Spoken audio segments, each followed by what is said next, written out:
बहुत हसास है और लोग उसकी परवाह भी नहीं करते।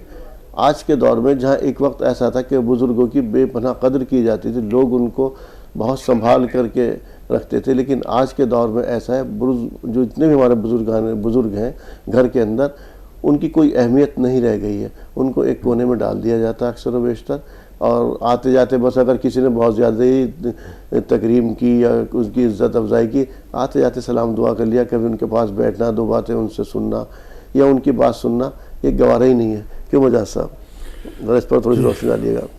अल्हम्दुलिल्लाहि रब्बिल आलमीन वस्सलातु वस्सलामु अला रसूलिल करीम व अला आलिहि व सहबिहि अजमईन, अम्मा बाद, औज़ु बिल्लाहि मिनश शैतानिर रजीम, बिस्मिल्लाहिर रहमानिर रहीम, रब्बि इश्रह सदरी वयस्सिर ली अमरी वहलुल उक़दतम मिन लिसानी यफ़क़हू क़ौली। बिल्कुल ठीक बात है आपकी। अक्सर ऐसा देखा जाता है, सारे लोग तो अभी नहीं ख़राब हुए जी जी, बहुत सारे घरों में बुज़ुर्गों की बड़ी अहमियत है, मगर असल में जिन घरों में उनकी अहमियत नहीं है उन लोगों को ये समझना पड़ेगा कि ये जो एज आती है इसे अल्लाह ने भी कुरान में बेकार उम्र कहा है जी, उसका मफ़हूम है आयत का। तो ये वाकई ऐसी उम्र हो जाती है कि आदमी इसमें आगे बच्चा हो जाता है, ना उसका दिमाग सही काम करता है, ना उसके हाथ पांव सही काम करते हैं, ना उसकी आंखें सही काम करती हैं। उस टाइम इन्हें हमारे सहारे की ज़रूरत होती है और ये बड़ा अनसिक्योर महसूस करते हैं अपने आप को। ये चाहते हैं कोई हमारे पास बैठे, हमारी बातें सुने। वो यही लोग जवानी में जब थे तो लोग इनके चारों तरफ जमघट लगाए रखते थे, क्योंकि ये कमाते थे, घर के काम करती थी माँ, तो उस वजह से वो उस टाइम तो वो सबकी चहेती और सबकी लाडली होती थी। लेकिन अब क्योंकि इस उम्र में आगे वो काम नहीं करती, उनकी ज़रूरतों के लिए दूसरे लोग आ गए, बीवी है, बहनें हैं, या बाप जो है उन्होंने कमाना अब जो है अपनी उम्र के हिसाब से कमज़ोरी की वजह से बंद कर दिया, तो बच्चे कमाने लगे, तो वो उनकी वैल्यू नहीं रहती। लेकिन आप यकीन करें, हुजूर ने एक सहाबी के हाथ मार के छाती पे कहा था, तू भी और तेरा माल भी तेरे बाप के हैं जी। तो हम अगर सारी उम्र थैंकफुल रहें अपने माँ बाप के कि आज हम जो कुछ हैं वो इन्हीं की वजह से हैं। अल्लाह ने हमें चलना सिखाया, बोलना सिखाया, खाना सिखाया, हमारी तरक्की सारी इन्हीं की दी हुई है अल्लाह के हुक्म से। तो आप यकीन करें हमें फिर उनकी मोहब्बत भी, उनसे उनसियत भी, उनके एहसान हम मानेंगे। देखिए हदीस क्या है, हुजूर पाक सल्लल्लाहु अलैहि वसल्लम ने एक बार ये बात फरमाई कि जो बंदों का एहसान नहीं मानता वो अल्लाह का भी एहसान नहीं मानता। और एहसान मानने वालों में सबसे ज़्यादा जो है अफजल वो हमारे माँ बाप हैं रसूल सल्लल्लाहु अलैहि वसल्लम के बाद।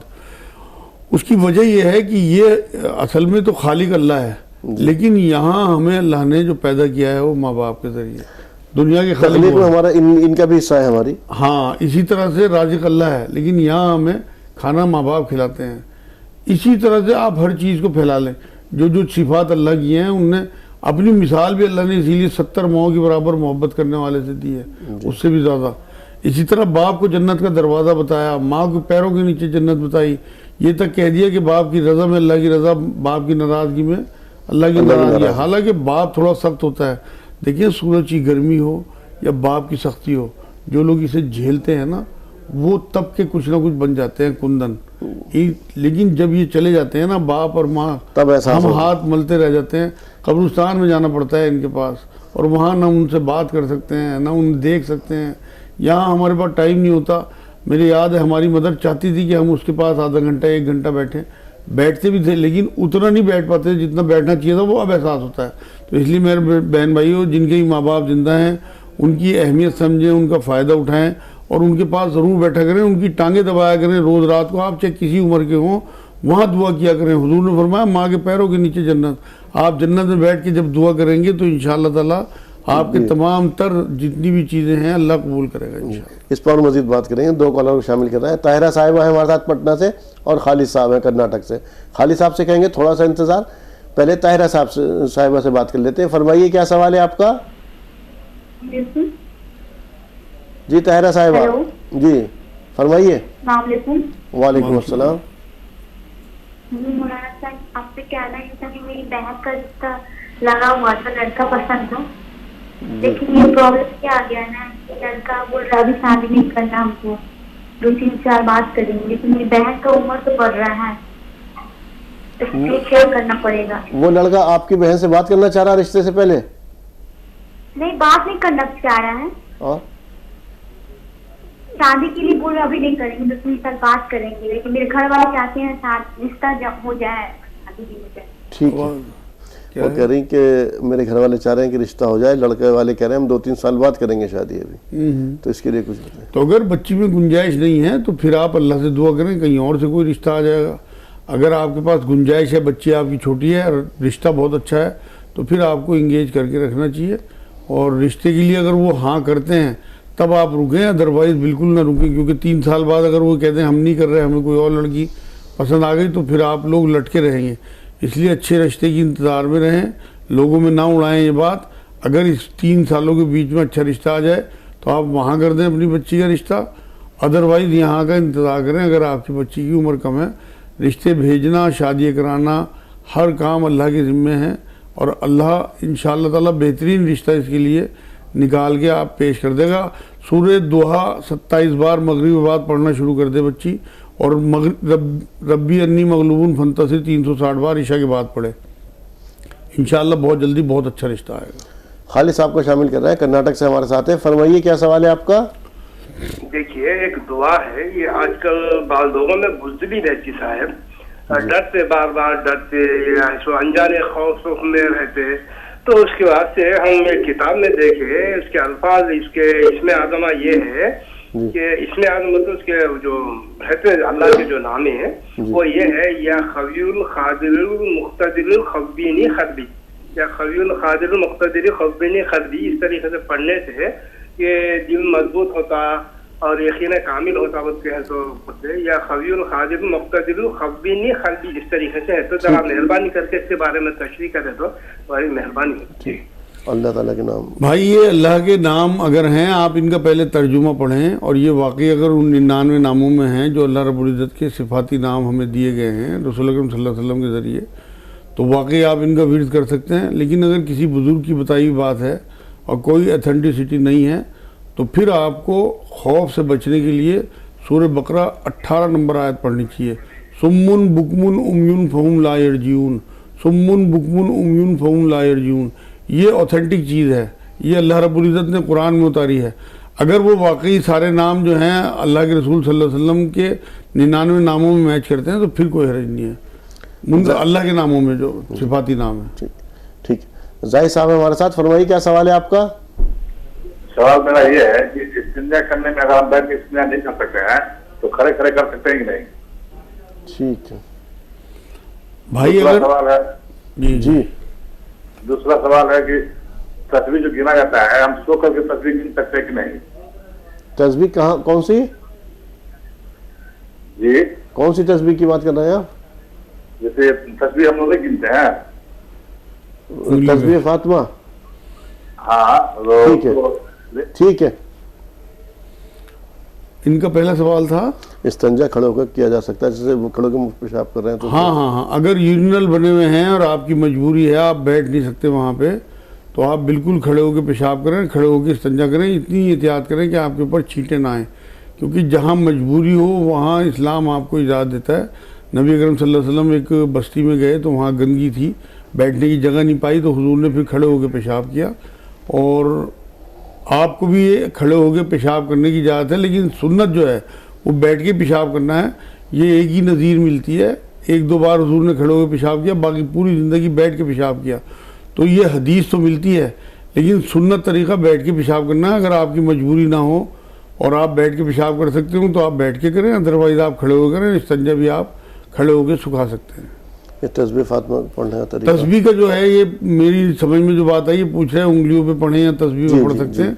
बिल्कुल उंगलियों पे हुज़ूर सल्लल्लाहु अलैहि वसल्लम की सुन्नत है पढ़ना, लेकिन क्योंकि हम भूल जाते हैं तो एक काउंटर और एक याद के लिए आप अगर तस्बीह हाथ में भी रखते हैं तो इंशाअल्लाह ताला आप दोनों तरीके से तस्बीह पढ़ते हैं, चाहे उंगलियों पे और चाहे काउंटर पे। ज़ेबा साहिबा है हमारे साथ पटना से, फरमाइए क्या सवाल है आपका? अस्सलाम वालेकुम। वालेकुम अस्सलाम व रहमतुल्लाहि व बरकातुहू। जी, मेरा 2 सवाल है। पहला सवाल ये है कि मेरी बहन का कहीं भी रिश्ता सेट नहीं हो रहा, आ रहा है 10-15 दिन रह रहा है और रिश्ता कट जा रहा है।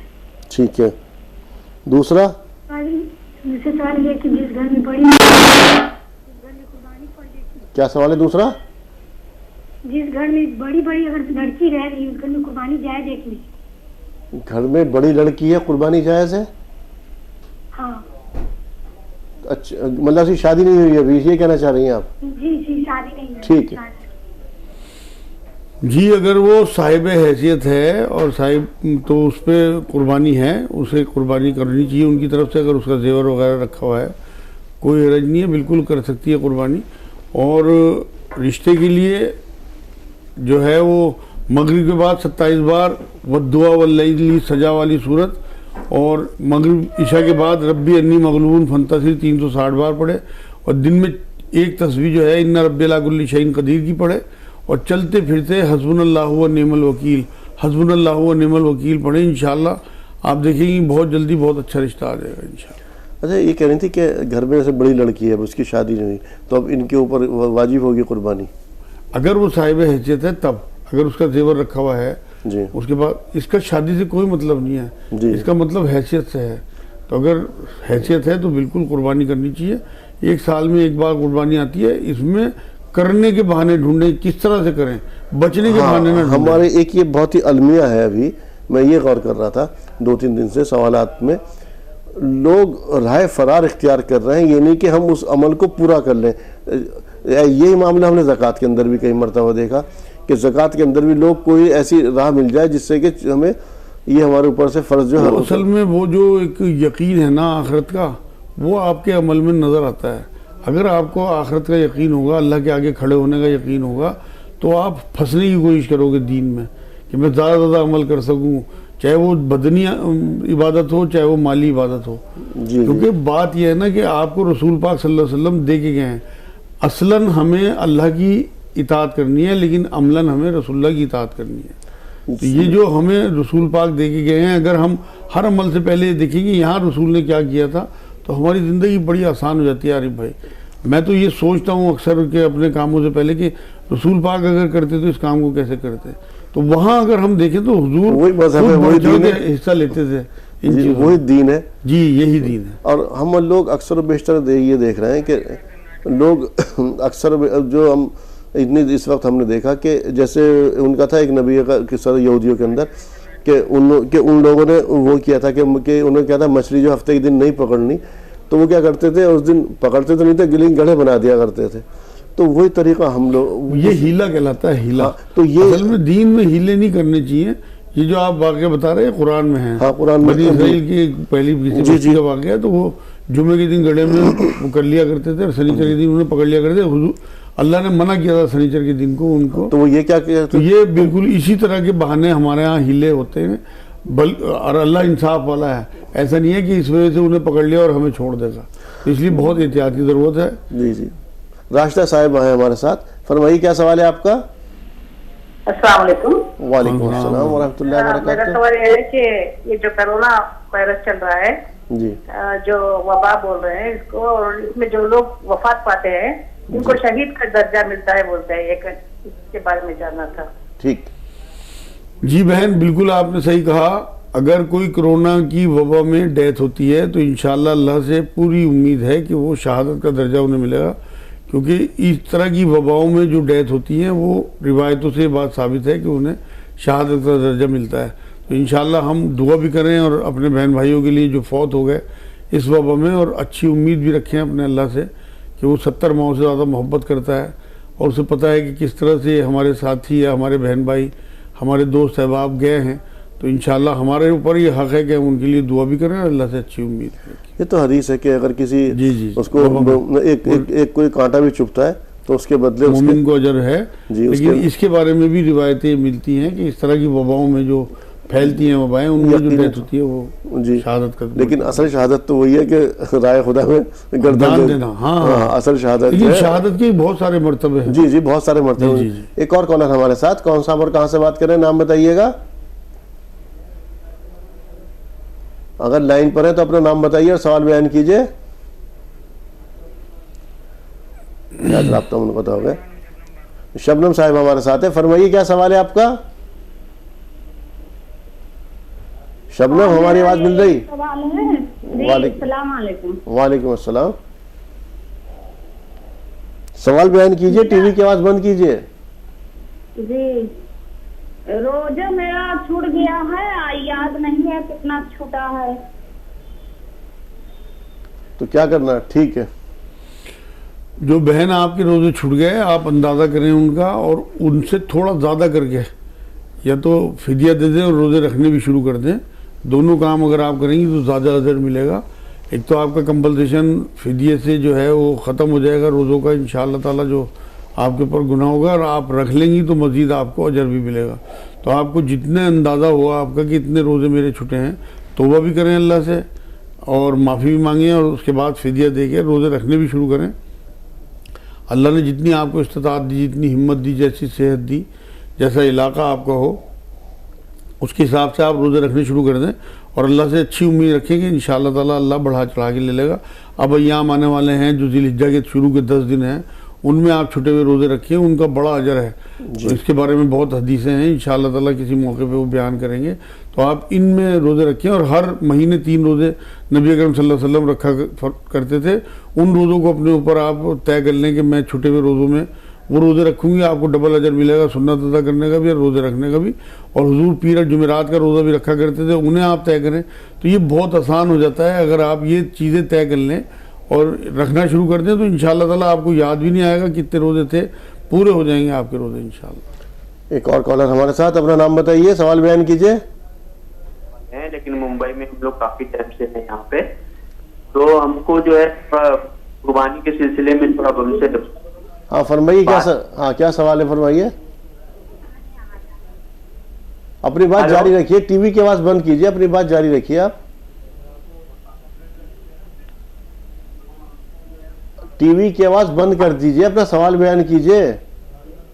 हाँ जी, हम जहाँ पे रहते हैं वहाँ पे जो है माहौल थोड़ा गैर मुस्लिम है, और यहाँ पे जो है पहले जहाँ पे रह रहे थे तो कुर्बानी होता था।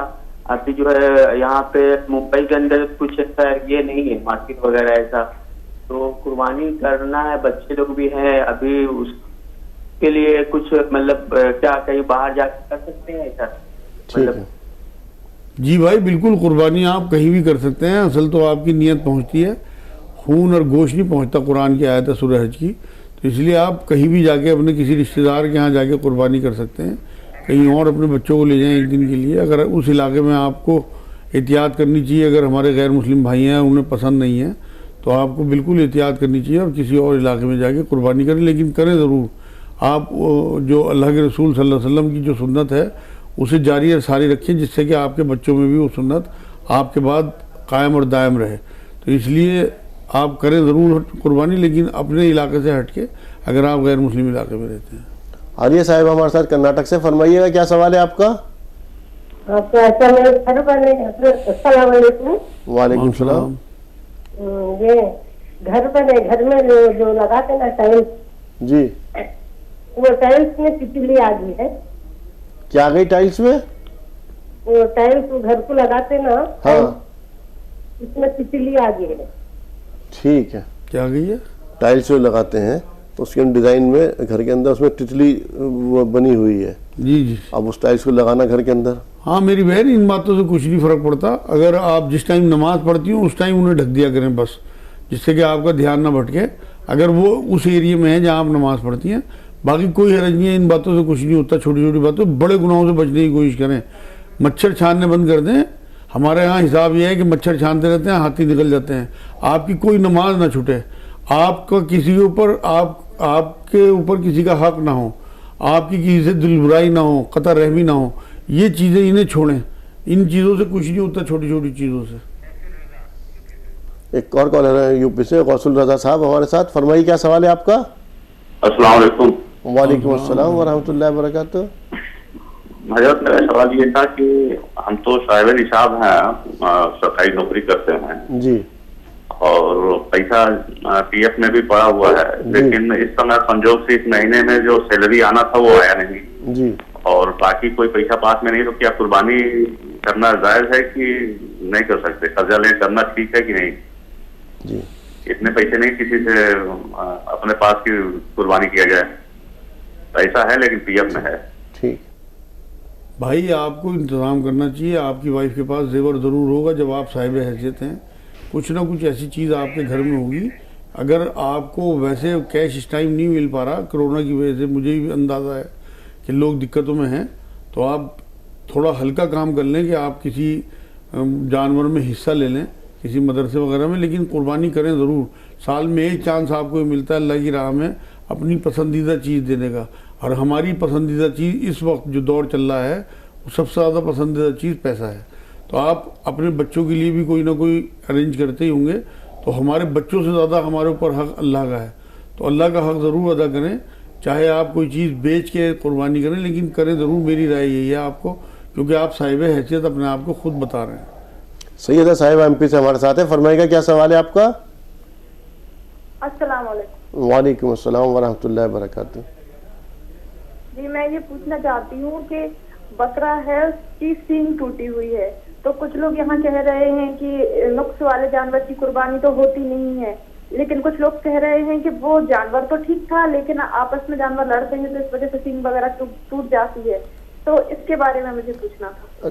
सैयदा क्या पूरी सींग टूटी हुई है उसकी? नहीं, आधी। मैं बताता हूँ जी बहन, अगर आपने जानवर जब ख़रीदा था वो कुर्बानी के लिए, अगर उसकी पूरे सींग थे फिर तो आपकी कुर्बानी हो जाएगी। लेकिन अगर आपने जानवर सींग टूटा हुआ ही ख़रीदा है तो वो नुक्स वाला जानवर गिना जाएगा, फिर उसकी कुर्बानी नहीं होगी। आपको उसे सेल करके दूसरा जानवर ख़रीदना चाहिए। फर्ब जानवर, बेऐब जानवर, अल्लाह की राह में बेहतरीन चीज़ देने की बात कुरान करता है, रद्दी चीज़ नहीं देनी। इसीलिए मना करते हैं उलमाए दीन कि ये जो नुक्स वाले जानवर हैं ये अल्लाह की राह में कुर्बान नहीं करने। लेकिन लेने के बाद अगर कोई नुक्स आ जाता है फिर बिल्कुल कुर्बानी आपकी हो जाएगी, क्योंकि लेते हुए आपने बिल्कुल साफ़ सुथरा जानवर लिया।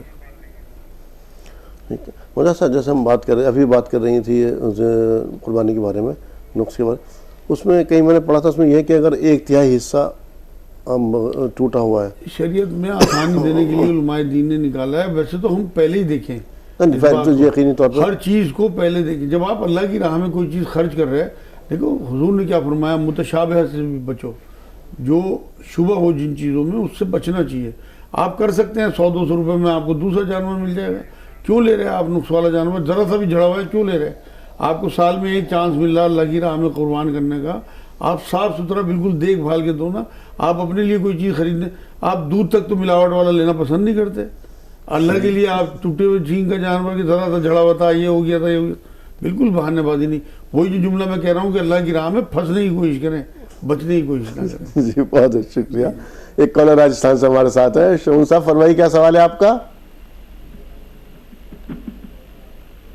राजस्थान से हमारे साथ एक कॉलर है, अपना सवाल बयान कीजिए।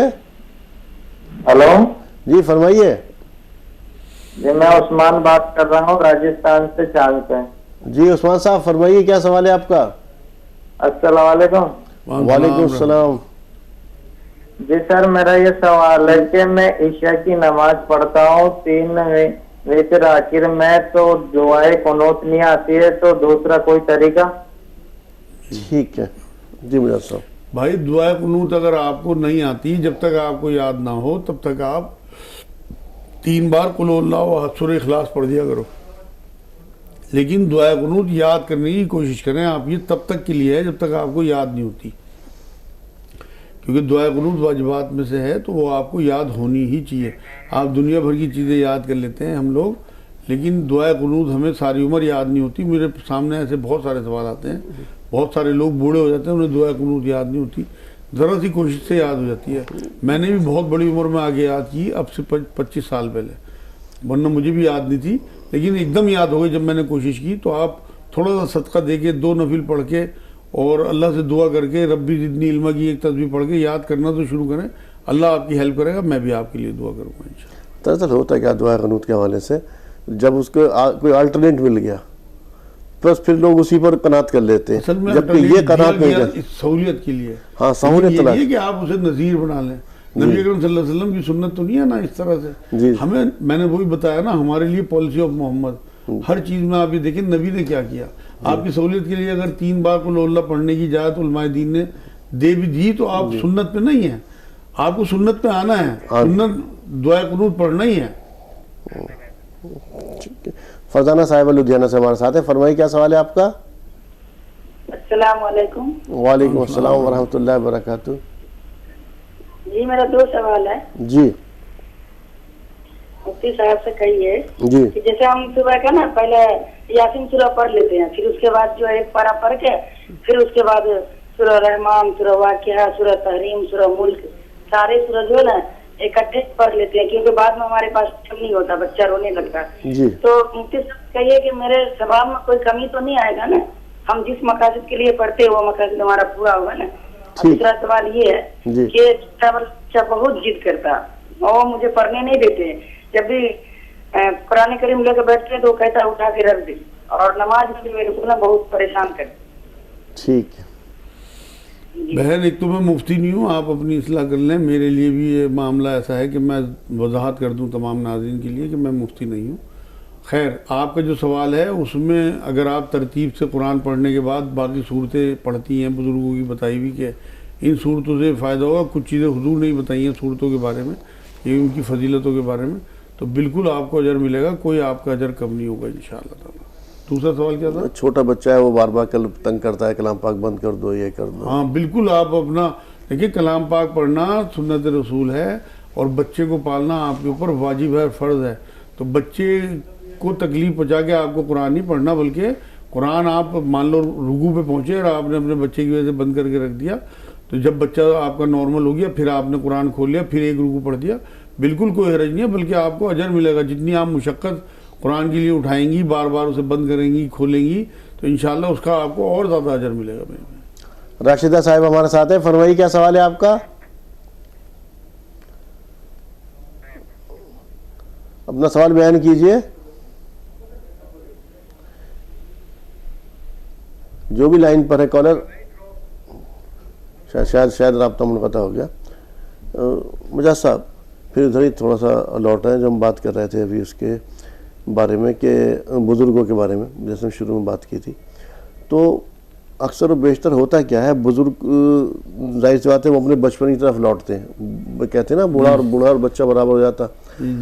हमारे यहाँ अक्सर जो होता ये है, गलती हमसे सबसे बड़ी ये होती, वो जब कोई चीज़ ऐसी बात करते हैं ना, बचकानी कोई बात करते हैं, हम उन्हें उस उम्र में शुमार करते हैं कि मैंने बुज़ुर्ग होने के बाद ये इस तरह से कर रहा है, इन्हें मालूम नहीं है, ये नहीं है, उनको हम ही समझते, जबकि वो हकीकत बात है वो अपने बचपन की तरफ लौटा है। हाँ, कुरान कहता है तो जी इस उम्र के बारे में। अब ये देखें आप, अगर हम लोग मतलब साहिब औलाद हैं तो हमें देखना चाहिए कि हम अपनी औलाद के कैसे नखरे उठाते हैं, कैसी कैसी उनकी ज़िद्दें पूरी करते हैं, कैसी कैसी बातें उनकी बर्दाश्त करते हैं, तो हमारे लिए आसान हो जाएगा। अब एक तो ये सोचें कि हमारी भी इन्होंने इसी तरह बातें बर्दाश्त की होंगी जैसे हमारे बच्चे हमारे साथ हरकत कर रहे हैं, और ये इस उम्र में आगे बच्चे हो गए, तो हमें इन्हें भी बर्दाश्त करना ये चाहिए अपने बच्चों की तरह से। क्योंकि वजह यह है कि अगर आप अपने माँ बाप को अपने बच्चों की तरह बर्दाश्त करेंगे तो आपके लिए आखिरत आसान होगी। कुरान ये कहता है जब ये बुढ़ापे को दोनों पहुँचे या इनमें से कोई एक पहुँचे तो इनके सामने कंधे झुका के रखना, उफ भी ना कहना। कंधे झुकाने का मतलब पता क्या है? गुलामों की तरह जैसे हाथ बांधे खड़े रहते हैं, अम्मी आवाज़ दे तो आया अम्मी हुजूर, अब्बू आवाज़ दे तो आया अब्बू हुजूर, ये होना चाहिए। हम तो झिड़की रहते हैं, बुढ़िया बोलती रहती है, अम्मी हर टाइम चीखती रहती हो। ये जो झटके देने हैं ना, ये इनके दिलों को लगते हैं जाके, ये क्योंकि बुढ़ापे में ये बद्दुआ तो नहीं देते लेकिन दिल जरूर दुखता है। नहीं, माँ बाप बद्दुआ नहीं देते, दिल पे तो असर होता है कि हमने किस तरह से इन्हें पाला। आप देखें तो चलना उन्होंने सिखाया, आपको बोलना उन्होंने सिखाया, खाना उन्होंने सिखाया, सारी तरक्की जो है बाप की सारी मेहनत आपकी पसीनों की वो आप लेके बैठ गए और अब आप उसे झिड़क रहे, तो अल्लाह नाराज होता है। तुम्हारी विरासत है। नहीं, कुरान में तो अल्लाह ये कहता है कि तुम अमल करके भूल जाते हो, मैं लिख लेता हूँ। ये बड़ा खतरनाक मामला है। अगर आपके माँ बाप ने आपको माफ़ भी कर दिया, अल्लाह नहीं माफ़ करता, अल्लाह लिख लेता है, वहाँ हिसाब होगा। क्योंकि अपने हक के बाद 5 जगह अल्लाह ने कुरान में फ़ौरन माँ बाप का बयान किया, रसूल का भी नहीं किया सल्लल्लाहु अलैहि वसल्लम, माँ बाप का हक बयान किया। क्योंकि उनके एहसानात आपको बचपन से लेकर जवानी तक पहुँचाने में अल्लाह ने जो सिफात अपनी बयान की हैं वो माँ बाप के जरिए आपके अंदर उतारी है। इस पर और बात करते हैं, 2 कॉलर शामिल कर रहे हैं। एक कॉलर है हमारे साथ, अपना नाम बताइए और सवाल बयान कीजिएगा। हेलो जी फरमाइए। अस्सलाम वालेकुम। वालेकुम अस्सलाम व रहमतुल्लाहि व बरकातुहू। जी मेरे 2 सवाल है। पहला सवाल ये कि मैं 18 साल की हूँ और मेरी आँख आधा दाहिना आँख से मुझे नहीं दिखता है और बहुत इलाज कराई हूँ। पहले मेरा पूरा आँख था, लेकिन 2-3 साल से मेरा आँख हल्का धुंधला दिख रहा है। बहुत इलाज करा, हमको चश्मा लग गया है। कोई ऐसा दुआ बताइए जिससे मेरी आँखों की रोशनी पूरी हो जाए, आ जाए। और दूसरा मेरा ये सवाल है कि मेरी छोटी बहन है, उसको दम्मा का बीमारी हो गया है। वो इलाज जब तक करवा रहे तब तक सही रह रहा है और इलाज का उसका पूरा कोटा हो गया है, फिर उसको बीमारी चला रहा है। कौन सी बीमारी है उसे? ऐसा दम फूलने का। ठीक है, इसको सांस फूलने की, इनकी आंख की रोशनी का मसला। आंख के लिए तो आप मेरी बहन एक तस्वीर तो अल्लाह नूरु समावाती वल अर्द पढ़ें। सूरह नूर की आयत है अल्लाह नूरु समावाती वल अर्द, और एक तस्वीर और। दूसरी बात यह है कि हर नमाज के बाद आप दुरूद शरीफ पढ़ें नमाज वाला, और इस तरह से उंगलियां जोड़ें शहादत की दोनों और फूंक मारें और आंखों में फेर लिया करें। इंशाल्लाह उम्मीद यह है कि आपकी आंखों की रोशनी इन दुआओं से ही वापस आनी शुरू होगी। लेकिन डॉक्टर को ज़रूर दिखाएं, आपकी नसों में कोई प्रॉब्लम हो या किसी हकीम को आप दिखाएं, जिससे कि आपकी मतलब दोनों चीज़ें जो हैं वो सुन्नत हैं, दवाई करना भी और पढ़ाई करना भी। दूसरा, आप बच्ची का जो सांस का मामला है उसके लिए एक तो उसे स्टीम दिया करें ज़रूर, और डॉक्टर को आपने दिखाया होगा, इनहेलर वगैरह उन्होंने दिए होंगे। उसके साथ साथ आप जैतून का तेल उन्हें दें 1 चम्मच सुबह शाम, और नाक में भी डालें। और शहद और अदरक 1 चम्मच शहद और 2-3 काश अदरक की सुबह शाम वो देना शुरू करें। मैं भी दुआ करूँगा अल्लाह करे उन्हें शिफा हो जाए। ला हौल वला कुव्वता इल्ला बिल्लाह 300 बार कम से कम वो बच्ची आपकी छोटी बहन पढ़े, इंशाल्लाह उसे बहुत फ़ायदा होगा अल्लाह ने चाहा तो। हारिस साहब हमारे साथ जम्मू से, फरमाइएगा क्या सवाल है आपका? हारिस साहब, आपको अगर हमारी आवाज़ मिल रही तो बराए करम अपना सवाल बयान कीजिए। हाँ, मैं आ रही, आवाज़ आ रही है जी, फरमाइएगा। माँ बच्चा में थोड़ा प्रॉब्लम हो गया है हजरत। हमारे अम्मा हमारे से बहुत ही नाराज हैं। क्यों नाराज हैं आपकी अम्मा? हाँ, आपकी वालिदा आपसे क्यों नाराज हैं? ये नहीं मालूम मुझे, पूछे तो क्या भी नहीं बोल रही उन्होंने। जी मुझे सर, मेरे भाई आप अपनी कोताही देखें। अगर आपको नहीं नज़र आ रही अपनी कोताही तो फिर आप उनसे रिक्वेस्ट करें, वो फिर भी नहीं बताती तो फिर आप अल्लाह से रिक्वेस्ट करें। और आप ये करें कि 2 रकात नमाज नफिल पढ़ें इशा के बाद। दोनों रकात में अलहम्दु शरीफ के बाद सूरह मुम्तहना की 7 नंबर आयत 7 बार पढ़ें। मैं पढ़ के बता रहा हूँ, आप प्रोनाउंसिएशन उसमें कुरान में उसका चेक कर लेना। असल्लाहु व यजल बैनकुम व बैनल लज़ी आदैतुम मिनहुम मवद्दा वल्लाहु क़दीर वल्लाहु गफ़ूरुर रहीम। ये 7-7 बार सूरह फातिहा के बाद दोनों रकात में पढ़नी है। सलातुल हाजात के 2 नफिल वित्रों से पहले पढ़ने हैं ईशा में, और उसके बाद सलाम फेर के 70 बार ये दुआ करनी है कि अल्लाह, जैसे आपने दाऊद अलैहिस्सलाम के लिए लोहे को नरम कर दिया था, ऐसे ही मेरी वालदा उनका नाम लेके उनका दिल मेरे लिए नरम कर दीजिए। 1 हफ्ते का ये अमल है। ये करने के बाद आप 360 बार रब्बी अन्नी मगलूबुन फंतसिर ईशा के बाद ही पढ़ना शुरू कर दें। 1 हफ्ते अमल करने के बाद आप देखेंगे इंशाअल्लाह कि आपकी वालदा आपको खुद बुलाएंगी, और दिन में चलते फिरते रब्बना हबलना मिन अज़वाजिना व ज़ुर्रियातिना क़ुर्रता अयुनिन वजअलना लिलमुत्तक़ीना इमामा, ये आप याद कर लें। सूरह फुरक़ान की 74 नंबर आयत है, ये आपको मिल जाएगी कुरान में इंशाअल्लाह ताला। आप देखें आपका काम हो जाएगा बहुत बढ़िया, आपकी माँ राज़ी हो जाएगी आपसे। ठीक है, महक साहिबा हमारे साथ हैं, फरमाइएगा क्या सवाल है आपका? वालेकुम अस्सलाम। मेरे 2 सवाल है जी, बयान कीजिए। हाँ, मेरी हाइट कम है, मैं 16 साल की हूँ, क्या वजीफा है तो बताएं। ठीक है, और? हाँ, दूसरा सवाल है, कुरान में जीम और तोयब होता है, वहाँ सांस तोड़कर पढ़ सकते हैं क्या? कुरान में क्या कर सकते हैं? जीम और तोयब आता है कुरान में, सांस तोड़कर पढ़ सकते हैं क्या? ठीक है। और पहला सवाल क्या था? पहला इनकी हाइट का था। हाँ बिल्कुल बेटी, आप सांस तोड़ के पढ़ सकते हो जीम और तोय पे, कोई हरज नहीं है इसमें। और जीम में तो आप अगर बढ़ते चले जाओगे तो कोई हरज ही नहीं है, तोय पे आपको रुक जाना चाहिए। तो ये तो हो गया आपका दूसरा सवाल। पहला सवाल आपकी हाइट से मुताल्लिक है, उसके लिए आप 5 मुनक्का सुबह शाम खाना शुरू करें। और लक़द खलक़नल इंसाना फ़ी अहसनी तक़वीम सूरह 3 है आखिरी पारे में, उसकी 4 नंबर आयत है, तो ये आप पढ़ना शुरू करें, इंशाअल्लाह ताला आपकी हाइट बढ़ जाएगी। और अल्लाह से दुआ भी करें, और एक आप लटकना भी शुरू करें, अपने किसी दर में डंडा वंडा बंधवा लें अपने भाई वगैरह से, और रोज़ सुबह दोपहर शाम लटका करें। उसमें लटकने से ही बच्चों की हाइट बढ़ जाती है। अभी आपकी उम्र कम है, इंशाल्लाह आपकी हाइट बहुत जल्दी अल्लाह ने चाहा बढ़ जाएगी। आफरीन साहिबा हमारे साथ हैं, फरमाइएगा क्या सवाल है आपका? आफरीन जी फरमाइए आफरीन साहिबा। हाँ, अस्सलाम वालेकुम। वालेकुम अस्सलाम। जी हाँ, मैं यहाँ से बोल रही थी, मंदसौर MP जिले मंदसौर से। ये मेरी बहन है, इंदौर रहती है। उसका लड़का एक तो फौत हो चुका है, तो वो कह रही है कि 6 महीने के बच्चे रहते हैं उनके न, फिर इन्हें बीमार बहुत हो जाते हैं। वो मालूम नहीं पड़ता है कि क्या है, इनको इलाज करवाए तब भी दुबले बच्चे ही रहते हैं। ठीक। इनकी बहन को ये चाहिए कि अब तो एक तो प्रेगनेंसी में मुस्तकिल शहद और दूध पिए रात में, दूसरे इन्ना रब्बी अला कुल्ली शैइन हफीज़ एक तस्वीर, हस्बुनल्लाहु व निअमल वकील एक तस्वीर, अस्तगफिरुल्लाह रब्बी मिन कुल्ली ज़ंबी व अतूबु इलैहि एक तस्वीर, या हय्यु या क़य्यूम बिरहमतिका अस्तगीस एक तस्वीर, और 40 बार ला इलाहा इल्ला अंता सुब्हानका इन्नी कुन्तु मिनज़ ज़ालिमीन। ये तो दिन में चलते फिरते पढ़ें, और रात को जब प्रेगनेंसी हो जाए ईशा के बाद 360 बार रब्बी अन्नी मगलूबुन फंतसिर पढ़ के अल्लाह से दुआ करें कि अल्लाह मेरी औलाद अब फौत ना हो, मुझे ज़िंदा रहने वाली नेक वाले ईमान वाली औलाद से नवाज दे। इंशाअल्लाह मैं भी दुआ करूँगा, अल्लाह ने चाहा तो आपके जो बच्चा होगा वो नॉर्मल होगा इंशाअल्लाह और ज़िंदा रहने वाला होगा। 5 नमाज़ों की अपनी पाबंदी रखें और अल्लाह से दुआ ज़रूर करती रहें। इंशाअल्लाह ये तस्बीहात पढ़ने के बाद आपको खुद अंदाज़ा हो जाएगा कि अल्लाह आपकी कैसी सुनता है इंशाअल्लाह। एक और कॉल शामिल कर रहे हैं, मुमताज़ साहिब हमारे साथ हैं, फरमाइएगा क्या सवाल है आपका? सलाम अलैकुम। वालेकुम सलाम।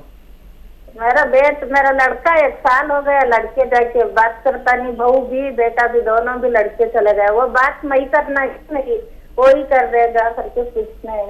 किस बात आपसे लड़के क्यों चले गए हो? और मेरा लड़का 3 महीने लॉकडाउन में था इधर ही, फिर दीदी आके 3 रोज रह के फिर लड़के बुला के चले गई वो जी। इसीलिए मैं अब बात ही नहीं करता हूँ। 1 साल के ऊपर हो गया। गए रमजान, ये रमजान नहीं, गए रमजान है ना, गए साल रमजान में लड़के गया, 14 रोजे को लड़के गया, तो अभी तक बात नहीं करेगा। अब मैं करना की बात है नहीं, वो ही करेगा करके। बस अल्लाह पाक आपको हिम्मत दे मेरी बहन, और आपके बच्चे को अकल दे कि वो इस उम्र में आपको छोड़ के गया है। आप फ़िलहाल ये करें कि एक तो अल्लाह से दुआ करें अपने लिए, इन्ना रब्बी अला कुल्ली शैइन क़दीर पढ़ के एक तस्बीह कि अल्लाह तुझे कुदरत हासिल है, मेरे बच्चे को मेरे से दोबारा मिलवा दे। एक वो जो आयत मैंने अभी बताई है सूरह फुरकान की 74 नंबर आयत, उसका विर्द करें कम से कम 41 बार या 21 बार।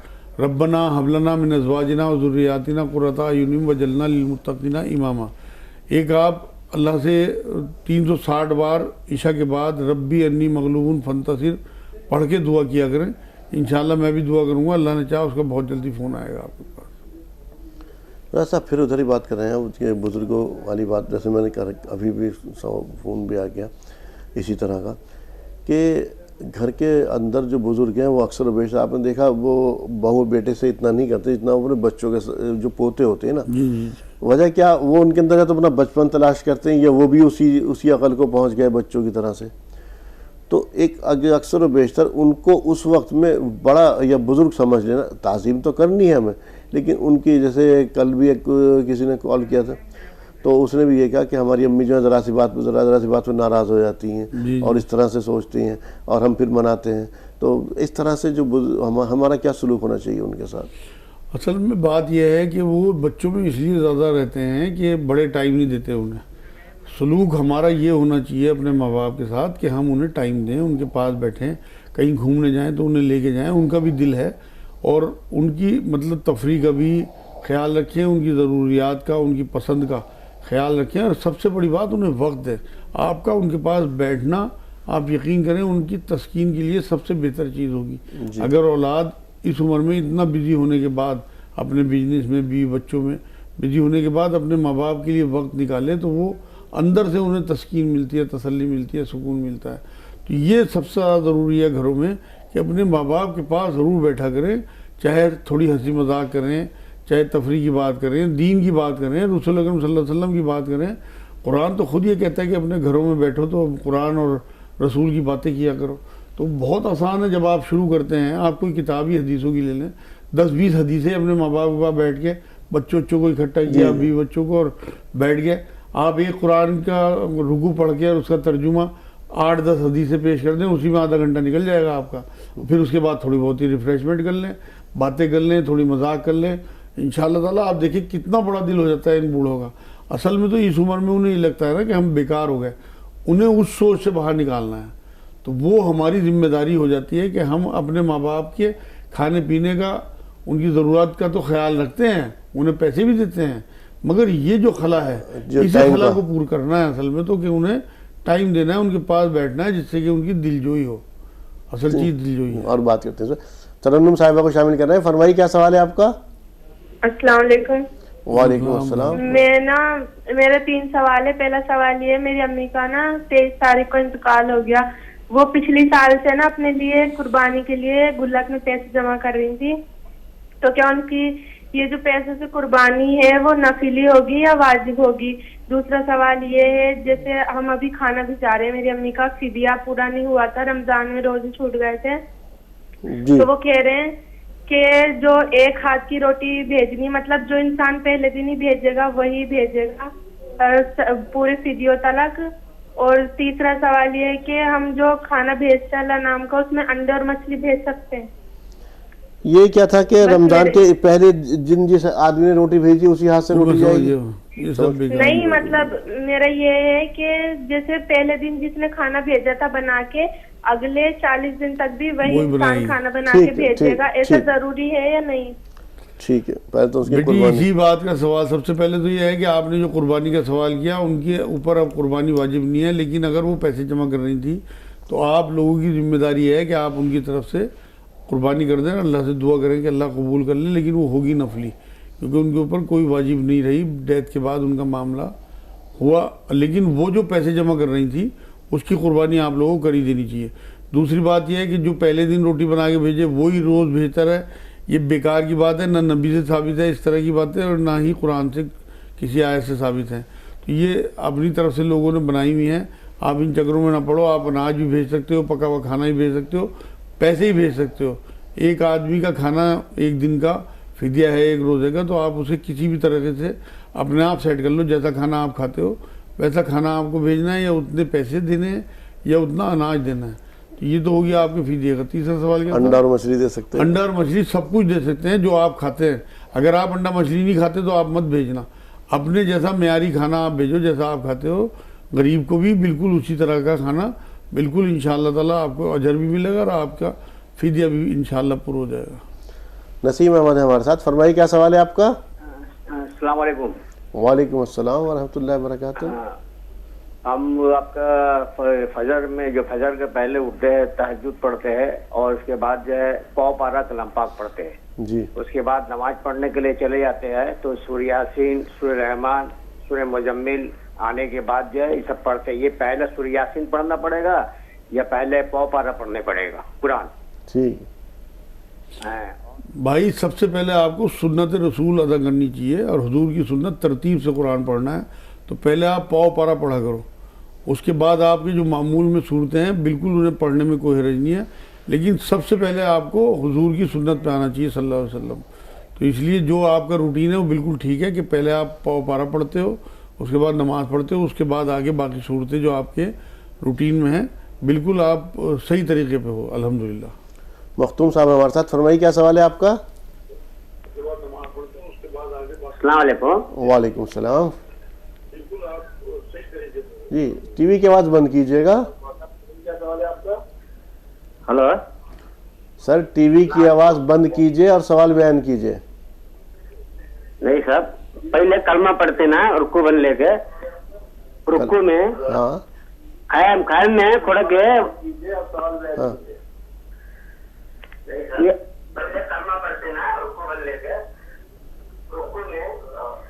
आपसे बात तो नहीं हो पाएगी। आपने टीवी खोल रखा और टीवी के अंदर आप अपनी आवाज़ सुनने की कोशिश कर रहे हैं कंटिन्यू।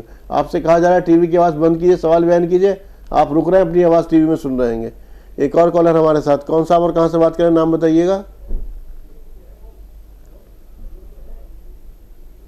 एक और कॉलर है। कौन सा और कहाँ से बात कर रहे हैं, अपना नाम बताइए, सवाल बयान कीजिए। जी अब्दुल वाहिद बोल रहा हूँ। जी अब्दुल वाहिद साहब, फरमाइए क्या जानना चाहते हैं आप? जी हजरत से ये जानना है जी जी काम पर अगर कोई बंदिश हो तो बंदिश का जो तोड़ हो वो कैसे किया जाए और आगे हिफाजत के लिए क्या पढ़ते रहना चाहिए? ठीक है भाई, तो आप अपनी इस्लाह कर लें कि काम पे कभी कोई बंदिश नहीं कर सकता। कुरान में अल्लाह ने कहा है कि किसी को रिज़्क़ ज़्यादा दूँ, किसी को कम दूँ, मेरे हाथ में है। तो राज़िक़ अल्लाह है।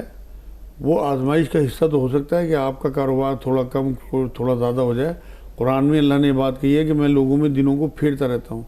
लेकिन आप जादू से हिफाजत चाहते हैं तो आपके लिए मैं कुछ चीज़ें बता देता हूँ, तमाम नाज़रीन नोट कर लें, जिससे कि तमाम चीज़ों की हिफाजत आपकी रहे। लेकिन ये चीज़ें जहन में नहीं आनी चाहिए कि किसी ने कोई जादू करा दिया, हमारा काम बंधवा दिया। ये शिर्क है, गुनाह है, क्योंकि काम सिर्फ अल्लाह रोक सकते हैं, अल्लाह ही चला सकते हैं। तो एक तो सबसे पहले 5 नमाज़ों की पाबंदी आपको जादू से बचाएगी। दूसरे, आप हर नमाज के बाद वाले 3 कुल पढ़ा करें। रात को सोते हुए एक बार दुरूद शरीफ, एक बार सूरह फातिहा, एक बार आयतल कुर्सी और 3 बार 3 कुल बाद वाले। उसके बाद फिर एक बार दुरूद शरीफ पढ़ के हाथों में फूंक मारा और जिस्म पे फेर लिया। इंशाअल्लाह ताला आप हिफाजत में रहेंगे। हुजूर ने एक और दुआ बताई है सुबह शाम पढ़ने की, वो सब नाज़रीन नोट कर लें, और वो हदीसों की किताबों में मिलती है। बिस्मिल्लाहिल्लज़ी ला यज़ुर्रु मआ इस्मिही शैउन फिल अर्ज़ि वला फिस समाई वहुव समीउल अलीम। छोटी सी दुआ है, 3 बार सुबह पढ़ के आप हाथों में फूंक मारें, जिस्म पे फेर लें, शाम तक हिफाजत में रहेंगे। ये हदीस के अल्फाज हैं, सल्लल्लाहु अलैहि वसल्लम ने फरमाया। और रात को अगर इस तरह से आप पढ़ के जिस्म पे फेर लें तो सुबह तक महफूज रहेंगे इंशाअल्लाह, हर बला से, हर परेशानी से। सलीम साहब है उड़ीसा से हमारे साथ। फरमाइए क्या सवाल है आपका? अस्सलाम वालेकुम आरिफ भाई। वालेकुम सलाम वरहमतुल्लाहि वबरकातुहू। और जनाब से बताइएगा, उनका तो तारुफ आप नीचे लिख नहीं रहे हैं, इसीलिए मफ्ती साहब है क्या, हकीम है क्या है, नीचे तो लिख नहीं रहे हैं, आपका रोलिंग में नहीं आ रहा है। अच्छा, उसके अंदर भी होगा नहीं, उस पर इस वजह से नहीं आ रहे। मजाज साहब हकीम भी हैं और अल्लाह के करम से आलिम भी हैं। आप अपना सवाल बयान कर सकते हैं। सलीम साहब क्या जानना चाहते हैं, सवाल बयान कीजिए। जो सही हदीस है, किस हदीस को रिफर करें? जैसे मिस्कातुल मसावी है, जिसमें बुखारी शरीफ और आपका सही मुस्लिम हदीस है, ये कौन सा पर्टिकुलर एक हदीस को रिफर करें जिसमें कि अपने को सही मालूमात आ जाए, सारी चीजों का, दीनी और शरीयत का सारा मालूमात आ जाए। ये एक बताएं हदीस पर्टिकुलर, जनाब यही रिक्वेस्ट है। बाकी दुआ करिए मेरे लिए बस। ठीक है, दुआ तो आखिर में करेंगे, उस वक्त शामिल होइएगा जी। हदीस को, कौन सी हदीस को फॉलो करें हम? जैसे बुखारी है, सियासित्ता की 6 किताबें हैं, तो आप अगर सारी की सारी किताबें ले लेंगे तो बहुत बेहतर है। अदरवाइज आप बुखारी और मुस्लिम लेके रखें और उसमें आपको इंशाल्लाह ऑथेंटिक हदीसें मिलेंगी। वैसे सियासित्ता की जो 6 किताबें हैं हदीसों की, वो उलमाए दीन की तरफ से भी ऑथेंटिसिटी उन्हें हासिल है और उनमें सही हदीसें जमा हैं। लेकिन सबसे जो चलन है वो बुखारी और मुस्लिम का है, तो वो 2 ही काफ़ी है आपके लिए। और एक मिशकात शरीफ आप रख लें, उसमें भी तमाम मजमूओं की हदीसें हैं। तो इंशाअल्लाह इसी से आपकी तसल्ली हो जाएगी। तो मैं दुआ भी करूँगा आपके लिए इंशाअल्लाह। तरन्नुम साहिब हमारे साथ अलीगढ़ से। फरमाइए क्या सवाल है आपका? तरन्नुम बोल रही हूँ। अस्सलाम वालेकुम। वालेकुम सलाम, फरमाइए।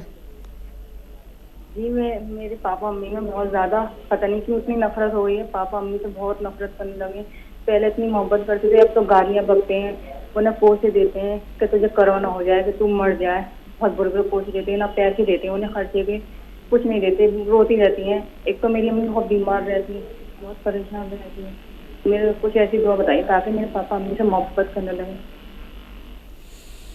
जी बहन, बड़ी परेशानी की बात है वाकई। आप अपनी मदर को ये बात कहें कि जुमेरात की रात को 1000 बार या वली पढ़ के उनके लिए दुआ करें। जब वो सोते हुए हों 21 बार या शहीद उनके सिराने खड़े होकर पढ़ के उनके ऊपर दम करें। और 21 बार सूरह इखलास, कुल हुवल्लाहु अहद वाली सूरत 3-3 बार दुरूद आगे पीछे पढ़ के पायतियों की तरफ खड़े होकर उनके ऊपर दम करें और अल्लाह से दुआ भी करें। मैं जो अमल बताता हूँ वो अमल ईशा के बाद का, ईशा के बाद फितरों से पहले 2 रकात नमाज नफिल पढ़ें। दोनों रकात में सूरह फातिहा के बाद 7 बार सूरह मुम्तहिना की 7 नंबर आयत पढ़ें। असल्लाहु यजल बैनकुम व बैनल लज़ी आदैतुम मिनहुम मवद्दा वल्लाहु क़दीर वल्लाहु गफूरुर रहीम। ये 7-7 बार दोनों रकात में पढ़ें। फिर 70 बार सलाम फेर के दुआ करें कि अल्लाह जैसे आपने दाऊद अलैहिस्सलाम के लिए लोहे को नरम कर दिया था, ऐसे ही मेरे शौहर उनका नाम लेके उनका दिल मेरे लिए नरम कर दीजिए। आप देखेंगे इंशाअल्लाह ताला 1 हफ्ते में आपके वालिद बिल्कुल ठीक हो जाएंगे आपकी मदर के साथ। लेकिन ये अमल करें और 1 हफ्ते के बाद 360 बार ईशा के बाद ही रब्बी अन्नी मगलूबुन फंतसिर पढ़ना शुरू कर दें। इंशाल्लाह 3-4 दिन में फ़र्क पड़ना शुरू हो जाएगा। मोहम्मद सलीम साहब उड़ीसा से, फरमाइए क्या सवाल है आपका? मेरा उड़ीसा से ये सवाल है कि हमारे भाई एक इंतकाल कर गए हैं, उसका चाहरम और 40वां जो होता है किस टाइप का मनाया जाए और कैसा होना चाहिए? ठीक है भाई, उनके लिए मग़फ़िरत की दुआ करें और उनके इसाले सवाब के लिए कोई सदका जारिया कोई इस तरह का नल लगवा दें कहीं पे, या खाना भेजें गरीबों में, खाना बंटवाएं। तो ये है असल जो रसूल अकरम सल्लल्लाहु अलैहि वसल्लम से साबित है चीज़ें। रसूल सल्लल्लाहु अलैहि वसल्लम के बाहर बिल्कुल नहीं जाना, इस तरह की मतलब कोई भी बिदत वाला कोई काम ना करें, बल्कि आप इस तरह की चीज़ें तय कर लें कि हमने अपने भाई के इसाले सवाब के लिए ये काम करने हैं। तो वो इंशाअल्लाह ताला अगर ज़्यादा हैसियत हो मस्जिद बनवा दें उनको, जब तक वो मस्जिद कायम रहेगी वहाँ जो लोग नमाज़ पढ़ेंगे इसाले सवाब उन्हें होता रहेगा। और ख़ुद भी पढ़ के उनके लिए दुआएं करें अल्लाह से, उनकी मग़फ़िरत की, दर्जे बुलंदी की, माफ़ी की। ये इसाले सवाब का तरीक़ा है।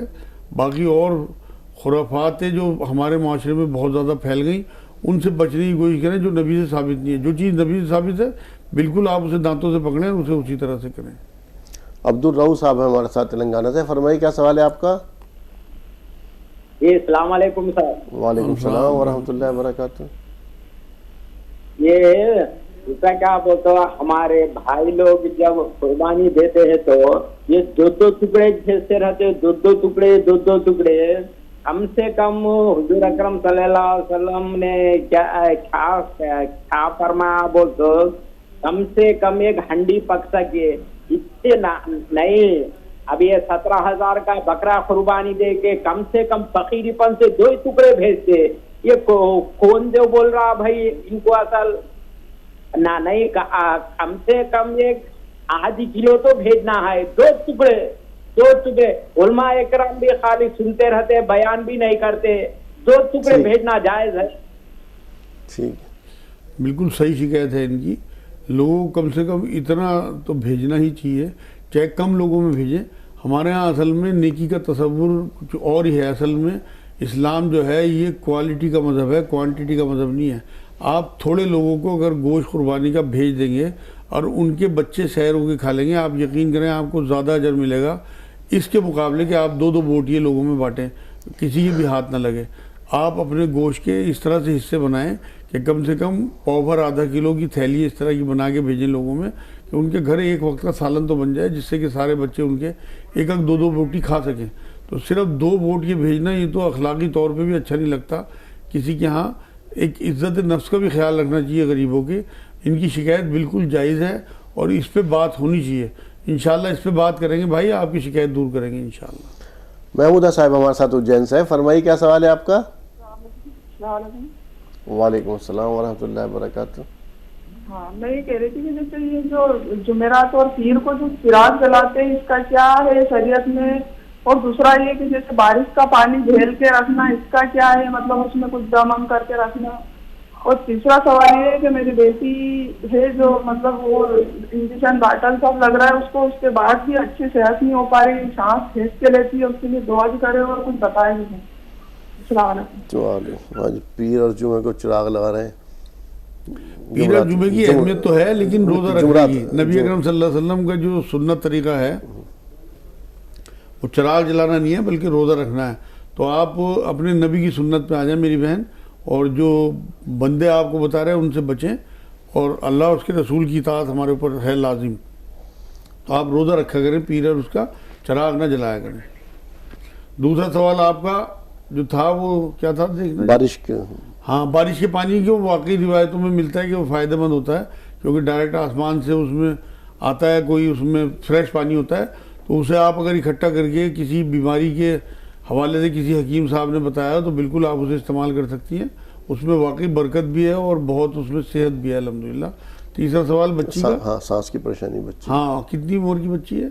उम्र तो नहीं बताई। अच्छा, बच्ची आपकी अगर 10 साल से कम है तो आधा चम्मच जैतून का तेल सुबह शाम, और अगर 10 साल से बड़ी है तो 1 चम्मच जैतून का तेल सुबह शाम पिए और उसे भाप दिलाएं, स्टीम। और तीसरा काम आप ये करें कि शहद चटा के 2-3 काश अदरक की दे के और ऊपर से 1 चम्मच शहद चटा दिया करें। आपकी बच्ची को इंशाल्लाह बहुत इफाका होगा। या रहमान या रहीम या अल्लाह पढ़ती रहे इंशाल्लाह मुस्तकिल, जब चलते फिरते जब भी याद आ जाए। गफूरा बेगम है हमारे साथ, फरमाइए क्या सवाल है आपका। अस्सलाम वालेकुम। वालेकुम सलाम व रहमतुल्लाहि व बरकातुहू।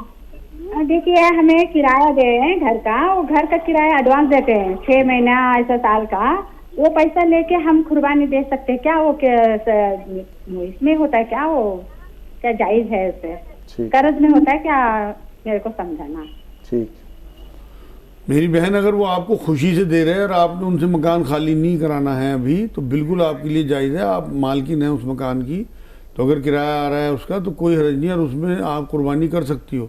लेकिन अगर आप उनसे जबरन किराया ले रहे हैं, उन पर प्रेशर डाल के, तो फिर आपको सोचना चाहिए इस बारे में, क्योंकि कर्जदारी होगी फिर ये आपके ऊपर उनकी। तो वैसे भी कर्जदारी तो है, लेकिन क्योंकि आपने उन्हें पोजीशन दिया हुआ है और वो वहाँ रह रहे हैं, इसमें कोई हर्ज नज़र नहीं आता, लेकिन ज़बरदस्ती ना हो किसी किस्म की। मोहम्मद अली साहब है हमारे साथ, फरमाइए क्या सवाल है आपका। अस्सलाम वालेकुम। वालेकुम सलाम व रहमतुल्लाहि व बरकातुहू। सर 3 क्वेश्चन थे सर, जरा जल्दी बयान कीजिएगा, वक्त बहुत कम है जी। हाँ, पहला क्वेश्चन, जिसको अरबी पढ़ना नहीं आता वो हिंदी में या तेलुगु में देखकर पढ़ सकते हैं क्या? ठीक है। दूसरा क्वेश्चन, दुआ खुनूत के बदले रब्बना आतिना फिद दुनिया पढ़ते हैं क्या? बिस्मिल्लाह के साथ पढ़ना है क्या? ठीक है। और तीसरा क्वेश्चन है, कुर्सी पर बैठकर, घुटनों का दर्द है, बैठने नहीं आता, घुटनों के दर्द से कुर्सी पर बैठकर नमाज पढ़ सकते हैं क्या? ठीक है। पहला सवाल क्या था? इनका कहता है कि अगर अरबी नहीं आती तो हिंदी। बिल्कुल, अगर जब तक आपको अरबी नहीं आती तब तक आप हिंदी या तेलुगु में कुरान पढ़ सकते हैं, लेकिन अरबी सीखने की कोशिश करें। वो अल्लाह उसके रसूल की ज़बान है और कुरान को अरबी में ही पढ़ना सुन्नत है। लेकिन जब तक नहीं आती, जब तक आप इस तरह से करते रहे, कुरान को छोड़ना नहीं है आपने। दूसरा, दुआ कुनूत की जगह रब्बना आतिना फिद, हाँ, उससे पहले बिस्मिल्लाह पढ़ने की कोई ज़रूरत नहीं है, क्योंकि आप दुआ के तौर पर उसे पढ़ रहे, कुरान के तौर पर आप उसे नहीं पढ़ रहे। कुर्सी पे बैठ के नमाज पढ़, कुर्सी पे बैठ के नमाज पढ़ने की तब इजाज़त है आपको जब आपके डॉक्टर ने मना किया हो कि आप नीचे बैठेंगे तो आपके घुटने और ज़्यादा ख़राब हो जाएंगे, वरना आप नीचे बैठ के नमाज पढ़ें, इस तरह पॉलिथी मार के बैठ जाएं, चाहे पैर मोड़ के ना बैठें, लेकिन बैठ के नमाज पढ़ना सुन्नत है। कुर्सी पे बैठ कर नमाज पढ़ना सुन्नत नहीं है, लेकिन क्योंकि उस ज़माने में ऐसी कुर्सी नहीं होती थी, आज हैं, तो इस टाइम इजाज़त दी है उलमाए दीन ने, लेकिन मजबूरी में बहुत, अगर बिल्कुल ही आप नीचे ना बैठ सकते हो, डॉक्टर ने बिल्कुल मना कर दिया आपको, तो बिल्कुल आपको इजाज़त है कि आप कुर्सी पे नमाज पढ़ते हैं। साहब, प्रोग्राम में हम आखिर में कुछ थोड़ी देर के लिए दुआ करते हैं नाज़रीन के लिए, थोड़ा दुआ कर दीजिएगा। जी जी जी, बिल्कुल।